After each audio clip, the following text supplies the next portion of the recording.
नागपुरात हिंसाचार झालाय। औरंगजेब कबरीच्या वादावरून पेटलेल्या नागपुरात सध्या तणावपूर्ण शांतता आहे। तर शहरात पोलिसांचा तगडा बंदोबस्त ठेवण्यात आलाय। नागपूर शहरातील परिमंडळ 3, 4 आणि 5 मधील अनेक भागांत संचारबंदी लागू करण्यात आली आहे। रात्री पोलिसांनी कोम्बिंग ऑपरेशन करत काही जणांना ताब्यात सुद्धा घेतलंय। तर एकंदरीतच या सगळ्या परिस्थितीचा आढावा घेण्यासाठी आपले प्रतिनिधी जे आहेत ते सध्या थेट नागपुरातून आपल्यासोबत जोडले गेलेत। पराग ढोबळे आपल्यासोबत जोडले गेलेत। पराग, काय सांगाल? तणावपूर्ण शांतता आहे, सध्याचं नेमकं वातावरण, नेमकी परिस्थिती जी आहे नागपुरातली ती कशी आहे? वैष्णवी, नक्कीच ज्या पद्धतीने काल नागपूर खरं तर पेटलं होतं, त्यानंतर आता ज्या ठिकाणी आहे त्याच भागातून खरं तर या जो आहे आंदोलनाला सुरुवात झाली होती। याच ठिकाणी दुपारी आंदोलन झालं होतं, त्यानंतर संध्याकाळी जो आहे तो मोठा वाद पेटला आणि अक्षरशः नागपूर शहर पेटलं। अनेक वाहनांची जाळपोळ झाली। आता ज्या रस्त्यावर आपण पाहतोय खरं तर या रस्त्यांवर काल रात्री दगड पडलेले होते, ज्यांनी गोटमार करण्यात आला होता। मात्र आता परिस्थिती कुठेतरी निवळलेली आहे। नागपूर शहरामध्ये जे परिमंडळ 3, 4 आणि 5 यामध्ये काही संवेदनशील स्पॉट होते, ते पोलिसांनी शोधले आणि त्या ठिकाणी संचारबंदी लागू करण्यात आली आहे। त्यामध्ये 5 पेक्षा जास्त लोकांना जे आहे या भागात फिरता येणार नाही। त्यामुळे आता परिस्थिती जरी नियंत्रणात आहे, त्यामुळे लोक आपल्याला ये-जा करताना दिसत आहे। मात्र जास्त लोकांना जमाव करता येणार नाही अशा पद्धतीचे जे आदेश आहे ते रात्री 12 वाजतापासून लागू झालेले आहे। तसेच रात्रभर शहरातील अनेक भागांमध्ये, म्हणजे ज्या भागातून खरं तर लोक आलेले असावे असा संशय पोलिसांना होता, त्या भागांमध्ये कोम्बिंग ऑपरेशन चाललं। 50 पेक्षा जास्त लोकांना जे आहे ते जमा करण्यात आलं। तसंच या भागामध्ये मोठ्या प्रमाणात दगड पडलेले होते, ते सुद्धा पोलिसांच्या आणि संबंधित यंत्रणेच्या साहाय्याने साफ करण्यात आले। आणि आता जी परिस्थिती आहे सध्या ते कुठेतरी निवळलेली आहे असे पाहायला मिळत आहे। मात्र संचारबंदी लागू असल्यामुळे शहरातील अनेक भागांमध्ये संचारबंदी लागू करण्यात आली आहे। त्या भागामध्ये पोलीस बंदोबस्त लावण्यात आलेला आहे। तसेच मी ज्या ठिकाणी आहे छत्रपती शिवाजी महाराजांच्या पुतळ्याच्या परिसरात, त्या ठिकाणी सुद्धा संचारबंदी लागू करण्यात आली आहे। 5 पेक्षा जास्त लोकांना एकत्र येणार नाही, फक्त म्हणजे उपचाराचं कारण असं किंवा आरोग्याचं कारण असं तरच त्यांना बाहेर पडता येईल अशा पद्धतीची संचारबंदी शहरात लागू करण्यात आली आहे। थोड्याच वेळात जे आहे नागपूर शहराचे पालकमंत्री तथा राज्याचे महसूल मंत्री जे आहे ते याच भागात येतील, पाहणी करतील आणि या सगळ्या परिस्थितीचा आढावा घेतील, अधिकाऱ्यांशी बोलतील अशा पद्धतीचं सध्या माहिती जी आहे ते पुढे येते आहे। आणि सध्या नागपूर जो तर रात्री धुमसत होतं, पेटलं होतं, ते कुठंतरी थोडं शांत झाल्याचं पाहायला मिळते आहे। वैष्णवी, धन्यवाद पराग, आपल्याकडून या सगळ्या संदर्भातील माहिती अपडेट घेत राहायची आहे, त्यामुळे आपण आमच्यासोबत जोडून राहा। तुर्तास मी प्रेक्षकांना दाखवतेय की हे 2 दृश्य आपण पाहतोय की औरंगजेब कबरीचा वाद पेटला होता नागपुरात। दिवसभर निदर्शनं झाली, आंदोलनं झाली आणि त्यानंतर रात्री 7, 7:30 नंतर नागपूर अतिशय पेटून उठलं होतं। 2 गटामध्ये राडा झाला, घोषणाबाजी झाली, दगडफेक झाली, जाळपोळ झाली आणि त्याचीच दृश्य सध्या आपण साम टीव्हीवरती पाहतोय। अगदी गाड्यांची तोडफोड झाली होती।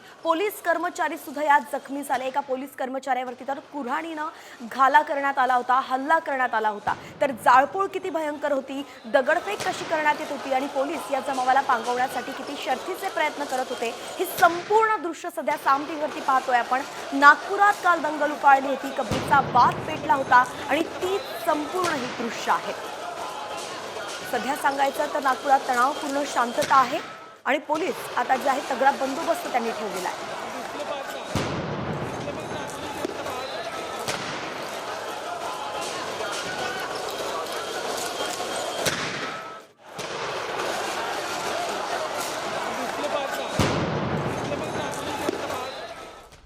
तर नागपूरच्या महाल परिसरामध्ये दगडफेक आणि तणावपूर्ण परिस्थितीनंतर पोलीस प्रशासन परिस्थिती आता हाताळत आहे आणि या परिस्थितीत नागरिकांनी प्रशासनाला पूर्ण सहकार्य करावं असं आवाहनच मुख्यमंत्री देवेंद्र फडणवीसांनी केलंय। तसंच नागपूर हे शांतताप्रिय आणि सहकार्यशील शहर आहे, ही नागपूरची परंपराच आहे। अशा परिस्थितीत कुठल्याही अफवांवरती विश्वास ठेवू नका आणि प्रशासनाला पूर्ण सहकार्य करा असं आवाहन सुद्धा फडणवीसांनी केलंय।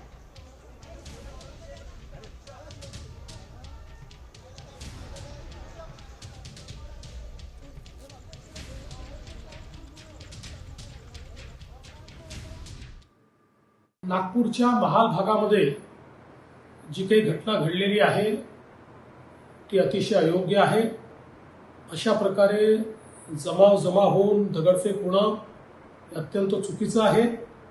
माझी तमाम नागपूरकरांना विनंती आहे की सर्वांनी कायदा आणि सुव्यवस्थेचं पालन करावं। नागपूर शहर हे एकोप्याने राहणारं शहर आहे। त्यामुळे कोणीही शांतता भंग करू नये. मी स्वतः या परिस्थितीवर पूर्ण नजर ठेवून आहे. नागपूरच्या पोलीस आयुक्तांना स्पष्टपणे सांगितलेलं आहे की जे दंगे करत असतील त्यांच्यावर कडक कारवाई केली पाहिजे. पोलिसांवर जर कोणी हमला करत असेल तर ते देखील अतिशय गांभीर्याने घेतलं जाईल. त्यामुळे सर्वांना माझी विनंती आहे की या ठिकाणी सर्वांनी शांतता ठेवावी. तर नागपूर दंगल प्रकरणाची सरकारनं गंभीर दखल घेतली आहे. नागपूरचे पालकमंत्री चंद्रशेखर बावनकुळेंसह काही आमदार आज घटनास्थळाची पाहणी करणार आहेत. दंगलीमागच्या मुख्य सूत्रधाराचा शोध देखील घेतला जातोय.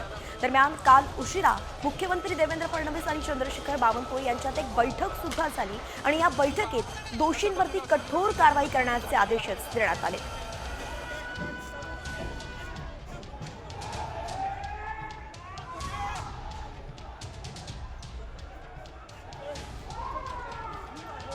मी महाराष्ट्राच्या जनतेलाही, महाराष्ट्राच्या सर्व नेत्यांना, आमच्या सर्व महाराष्ट्राच्या सर्व पक्षाच्या नेत्यांना, सर्व पक्षाचे नेते, भाजपाचे, काँग्रेसचे, सर्व पक्षाच्या नेत्यांना आव्हान करतो की अशा परिस्थितीमध्ये आपण समाजाला शांत ठेवलं पाहिजे. समाजामध्ये कोणत्याही घटना होणार नाही याची काळजी घेतली पाहिजे आणि समाजाला सर्व पक्षाच्या लोकांनी समजावलं पाहिजे. हे समाजकंटकच्या घटना घडतात आणि समाज त्या ठिकाणी अशांत होतो. त्यामुळं सर्व समाजाला, सर्व पक्षांनी, मी सर्व पक्षाच्या महाराष्ट्राला आवाहन करतो की या घटनेला कोणतंही राजकारण करू नये. या घटनेला जे समाजकंटक आहे त्यांना ठेचून काढलं पाहिजे आणि खऱ्या अर्थाने पोलीस प्रशासनाला सहकार्य केलं पाहिजे, सरकारला सहकार्य केलं पाहिजे. तर या संदर्भात अधिकची माहिती पुन्हा आपण आपले प्रतिनिधी पराग ढोबळे यांच्याकडनं घेतोय. पराग, मुख्य सूत्रधाराचा शोध सध्या सुरू असल्याचं दिसतंय. पोलिसांकडून ही शोध मोहीम सुरू आहे. रात्रीपासून कोम्बिंग ऑपरेशन सुरू आहे. नेमकं कसे धागेदोरे जोडले जात आहेत?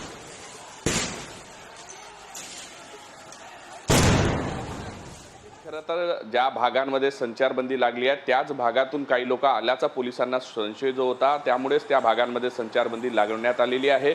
आणि दुपारनंतर खरं तर ज्या पद्धतीने वाद पेटला त्यामध्ये कुठले लोक होते, याचा मास्टर माइंड कोण होता, कारण की ज्या पद्धतीनं नियोजनबद्ध असं वाटत होतं कुठंतरी की दुपारनंतरच त्यांचं ठरलं असावं, गोटमार ज्या पद्धतीने झाली. त्यामुळे आता या सगळ्या परिस्थितीवर जे आहे नियंत्रण ठेवण्यासाठी जे पोलिसांचं काम होतं ते रात्रभर चाललं आणि अजूनही जे भाग संवेदनशील आहे त्या भागांमध्ये बंदोबस्त जो लावण्यात आला आहे. मात्र मुख्य सूत्रधार कोण आहे हे तपासण्यासाठी जे आहे, जे लोकांना रात्री ताब्यात घेण्यात आलं त्यांच्याकडून विचारपूस सुरू असल्याची माहिती पुढे येत आहे. या सगळ्यांना विचारपूस केलं जाईल कोण होतं आणि काही स्थानिक नागरिकांशी सुद्धा बोलण्याचा प्रयत्न झाला. आता गुप्त सूत्रांच्या माहिती जे पोलिसांकडून जे आहे त्यांनी सुद्धा आपली यंत्रणा कामाला लावलेली आहे.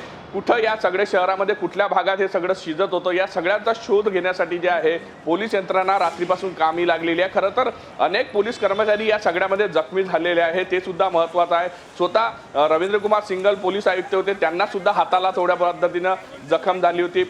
पोलीस उपायुक्त जे होते निकेतन कदम यांना तर गंभीर दुखापत हाताला झाली, त्यांना धारदार शस्त्राने कुठंतरी जे आहे दुखापत झाल्याची माहिती आहे. त्यामुळे या सगळ्या परिस्थितीवर जे आहे वैष्णवी पोलीस लक्ष ठेवून आहे. मुख्य सूत्रधार कोण होतं, कशा पद्धतीने कट होता का, या सगळ्यांचा शोध जो आहे तो पोलिसांना घ्यावा लागणार आहे. त्यासाठी पोलीस यंत्रणा कामाला लागली आहे.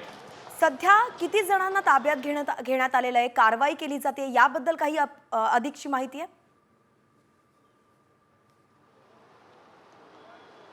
याबद्दल अधिक म्हणजे सध्या पोलिसांकडून कुठलाही दुजोरा दिलेला आकडा नाही आहे. मात्र रात्रभर ही जर कोम्बिंग ऑपरेशन चाललं असेल तर त्यामध्ये नक्कीच 10 ते 12 लोकांना रात्री 12 वाजेपर्यंत ताब्यात घेतलं होतं. त्यामुळे त्याच्यापेक्षा आता 40-50 किंवा त्यापेक्षा कमी अधिक जास्त आकडा असू शकते. पोलीस अधिकृत सांगत नसल्यामुळे तो आकडा कळणार नाही. मात्र आकडा त्यानुसार पोलिसांनी जे ताब्यात घेतलेले लोक आहेत त्यांच्यापासून विचारपूस सुरू असून त्याचे धागेदोरे जोडले जात आहे. कोण याची सुरुवात करत होती, सोशल मीडियावर कुठले मेसेज फिरले होते, या सगळ्याचं जे आहे कनेक्शन त्याच्याशी जोडलं जाऊन शोध सध्या जो आहे तो पोलीस घेताना दिसत आहे.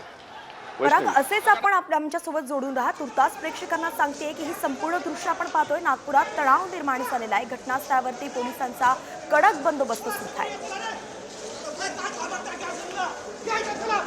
तर नागपुरातील महाल भागामध्ये तरुणांच्या 2 गटांमध्ये वाद झाला आणि त्यानंतर तणावपूर्ण स्थिती निर्माण होणं हे दुर्दैवी आहे. नागपूरकरांनी शांतता बाळगून प्रशासनाला परिस्थिती हाताळण्यासाठी सहकार्य करावं असं आवाहन केंद्रीय मंत्री नितीन गडकरी यांनी केलेलं आहे.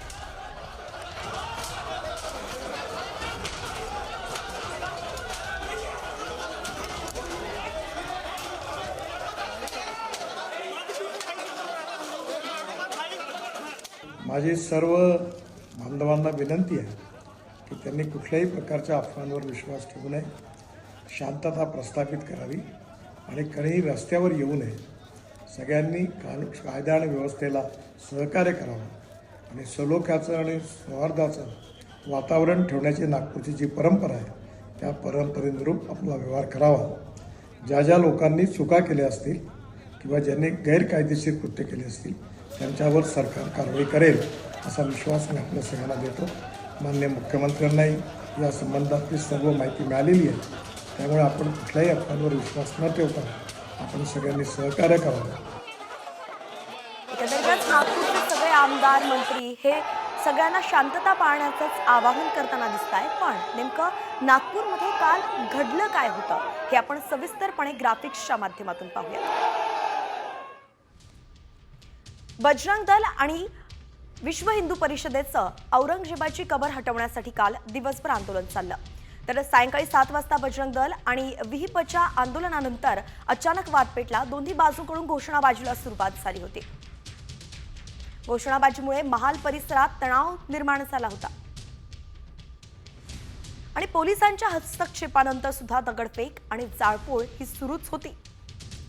रात्री 9 वाजता परिस्थिती इतकी चिघळली की गाड्यांची तोडफोड करण्यात आली, जाळपोळ करण्यात आली. परिस्थिती नियंत्रणात आणण्यासाठी मग पोलिसांकडून अश्रुधुराच्या नळकांड्या फोडण्यात आल्या.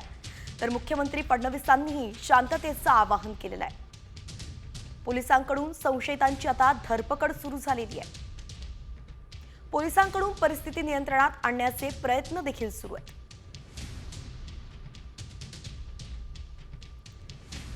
तर काही बाहेरून आलेल्या लोकांनी दंगल घडवली असा आरोप देखील केला जातोय. नागपूर मध्यचे आमदार प्रवीण दटकेंनी हा आरोप केलेला आहे.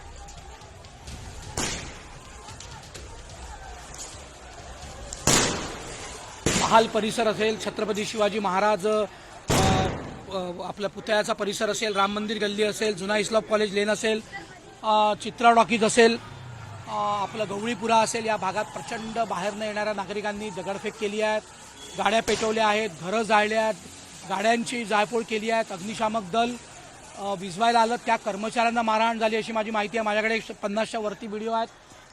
पोलिसांची कुमक सुरुवातीला कमी होती पण आता मोठ्या प्रमाणात कुमक आली आहेत. स्वतः CP सिंगल तिथे आहेत, DCP मातनीकर आहेत, अड्डा PI तिथे आहेत. मोठ्या प्रमाणात कुमक आहे. पण बाहेरनं येणाऱ्या लोकांनी ज्या सामान्य लोकांचे घरं पेटवले, मग त्यात दुरुपकर परिवार, पेशणे परिवार, घाटेंचे परिवार आहेत, शिर्केंचे परिवार आहेत आणि टिपून त्यांनी घरांवर दगडफेक केली आहे. गांधीबाग सहकारी बँक चिटणीस पार्क चौकात आहे, त्याच्यावर दगडफेक झाली अशी माहिती आहे. तर अतिशय महत्त्वाचं हे विधान करण्यात आलंय की बाहेरच्या लोकांमुळे दंगल पेटली आहे असा शक्यता आता वर्तवली जाते. पराग ढोबळेंकडे मी या संदर्भात जाते. पराग, नागपूरमध्ये हे संपूर्ण वातावरण झालंय. खरं तर कबर जी आहे औरंगजेबाची ती छत्रपती संभाजीनगरमध्ये आहे आणि जर भौगोलिक परिस्थिती पण पाहिली, सामाजिक परिस्थिती, तर छत्रपती संभाजीनगर हे अत्यंत संवेदनशील शहर मानलं जातं. तिथे असे पडसाद उमटणं स्वाभाविक होतं म्हणून पोलिसांचा बंदोबस्त होता. मात्र छत्रपती संभाजीनगर पासून इतक्या दूर असलेल्या नागपूर शहरात हे संपूर्ण घडलंय आणि हे बाहेरच्या कोणीतरी केल्याचा संशय व्यक्त केला जातोय. याबद्दलची काही अधिकची माहिती आहे का?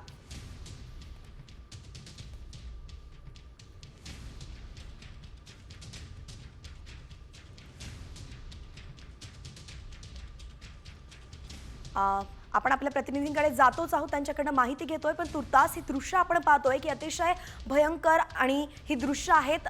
गाड्यांची तोडफोड करण्यात आलेली आहे, जाळपोळ करण्यात आलेली आहे, नागरिकांचं मोठं नुकसान यात झालंय, आर्थिक मोठं नुकसान झालेलं आहे आणि काही समाजकंटकांनी हे संपूर्ण घडवून आणलेलं आहे. एकाएकीच 2 गट एकमेकांसमोर येतात, घोषणाबाजी केली जाते, जाळपोळ केली जाते, पोलिसांना पाचारण केलं जातं आणि त्यानंतर सुद्धा जी परिस्थिती आहे ती नियंत्रणात येत नाही. पोलिसांना लाठीमार करावा लागतो, अश्रुधुरांचा नळकांड्या फोडाव्या लागतात आणि अशा वेळी पोलिसांवरती सुद्धा जमाव हल्ला करतो. एक पोलीस अधीक्षक जे आहेत, पोलीस अधिकारी जे आहेत, त्यांच्यावरती थेट कुऱ्हाडीने देखील हल्ला करण्यात आलाय आणि म्हणून नागपुरात सध्या तणावपूर्ण परिस्थिती दिसतीये.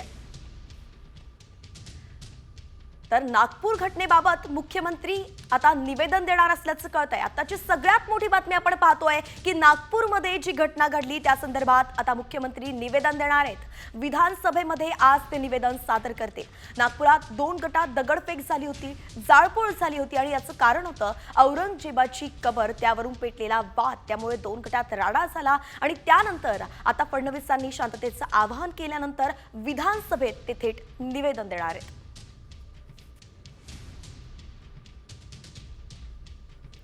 तर पुन्हा एकदा आपले प्रतिनिधी पराग ढोबळे यांच्याकडे मी जातीये। पराग, एक महत्त्वाचा आरोप जो आहे तो नागपूर मध्यचे जे आमदार आहेत दटके त्यांनी केलेला आहे, प्रवीण दटकेंनी, की बाहेरच्या लोकांनी हे संपूर्ण घडवून आणलंय।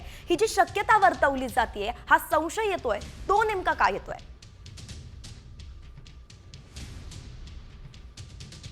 पोलिसांना जो संशय आहे, कारण की खरं तर हा अनेक वर्षांपासून या भाग आहे, कुठेही अशा पद्धतीच्या दंगली यापूर्वी घडल्या नव्हत्या। मात्र ज्या पद्धतीने काल रात्री मोठ्या प्रमाणात जो आहे अचानक आलेला जमाव होता आणि त्यांनी घोषणाबाजी केली आहे, त्यामुळे कुठेतरी संशय येत आहे। तसंच स्थानिक नागरिकांनी असा आरोप केलेला आहे की या ठिकाणी बाहेरचे लोक आले होते, त्यामुळे हा सगळा जो संशय व्यक्त होत आहे की त्यामध्ये नक्कीच जे आहे बाहेरचे लोक आले असावे असा आरोप जो आहे त्यामध्ये कुठेतरी तथ्य वाटते। त्यामुळेच पोलिसांनी हाच भाग नाही आहे तर यासह इतर जे संवेदनशील भाग आहेत ज्या ठिकाणातून आल्याचा पोलिसांना संशय आहे, त्या ठिकाणी जे आहे संचारबंदी लागू करण्यात आली आहे। काल रात्रीची परिस्थिती किती भयानक होती मी पुन्हा एकदा तुम्हाला वैष्णवी दृश्यांमध्ये दाखवतो। माझा कॅमेरामॅन सौरभ होले जो आहे तो दाखवते आहे। या ठिकाणी जे आहे चिटणीस पार्क परिसरात जिथं खरं तर काल गोटमार झाली त्या ठिकाणी हा इतका मोठा दगड जो आहे तो कारच्या काचावर पडलेला आहे, त्यामुळे अंदाज लावू शकतो की किती मोठी गोटमार होती आणि किती मोठे गोटे जे होते ते फेकून मारण्याचा प्रयत्न झालेला आहे। अशा पद्धतीच्या फुटलेल्या 3 ते 4 कार या परिसरामध्ये आताही आहे, त्यामुळे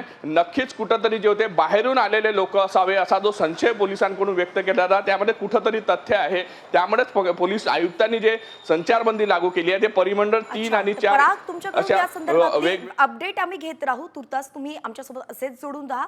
ही दृश्य आपण पाहतोय नागपुरातली संपूर्ण दृश्य काल 7:30 नंतर ही संपूर्ण परिस्थिती निर्माण झाली होती।